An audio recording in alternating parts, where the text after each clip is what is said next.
ऐसा कहते हैं कि महानता के बीच चरित्र में नज़र आते हैं। मैं आपका दोस्त लक्ष्मीकांत मिश्रा लेकर आया हूँ एक छोटी सी कहानी। यूनान देश के अबडेरा नगर में एक अनाथ बालक लकड़ियाँ काटकर बाजार में बेचकर अपना पेट भरता था। दिन भर जीविका उपार्जन में ही उसका समय व्यतीत हो जाता था। एक दिन एक भला आदमी लकड़ियों के बाजार से होकर निकला।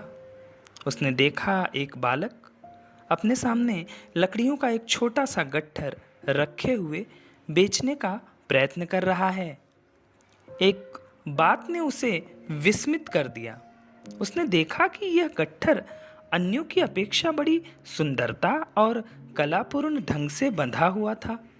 भला आदमी तनिक ठहर गया और लड़के की बुद्धि परीक्षा करने के लिए उसने पूछा, लड़के, इस गट्ठर को तुमने बांधा है क्या? लड़के ने कहा, हाँ, मैं स्वयं लकड़ी काटता हूँ, गट्ठर बांधता हूँ, प्रतिदिन इस बाजार में बेचकर अपना जीवन चलाता हूँ। तो उस भले इंसान ने कहा कि क्या तुम इसे खोलकर फिर से कलापूर्ण ढंग से बांध सकते हो? उसने कहा, हाँ बिल्कुल। और ये कहते कहते लड़के ने लकड़ी का गट्ठर खोल डाला। लकड़ियाँ इधर उधर बिखेर दी।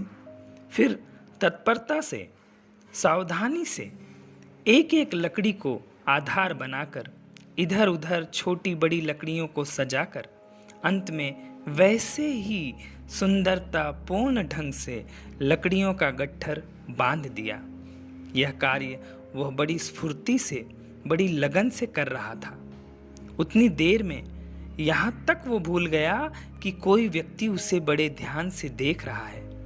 भले आदमी पर इस कलापूर्ण ढंग का बड़ा प्रभाव पड़ा और उन्होंने सोचा कि इस लड़के के चरित्र में जो महानता का बीज है वो अमूल्य है, उन्हें विकसित होना ही चाहिए।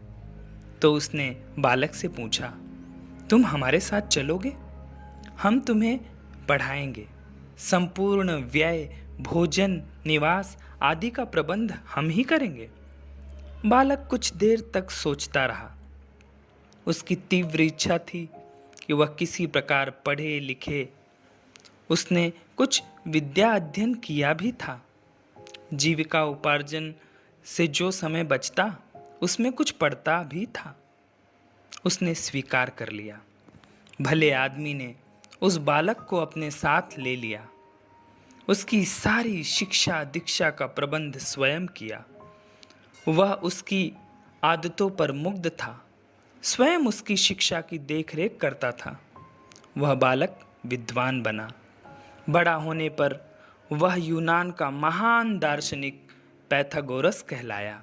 और भला आदमी जिसने एक दृष्टि में बालक के अंदर छिपी हुई महानता की पहचान कर ली थी, वे थे यूनान के विश्वविख्यात तत्वज्ञानी डेमोक्रिटस। इस तरह से दोस्तों, बचपन में ही महानता के चरित्र नज़र आ जाते हैं।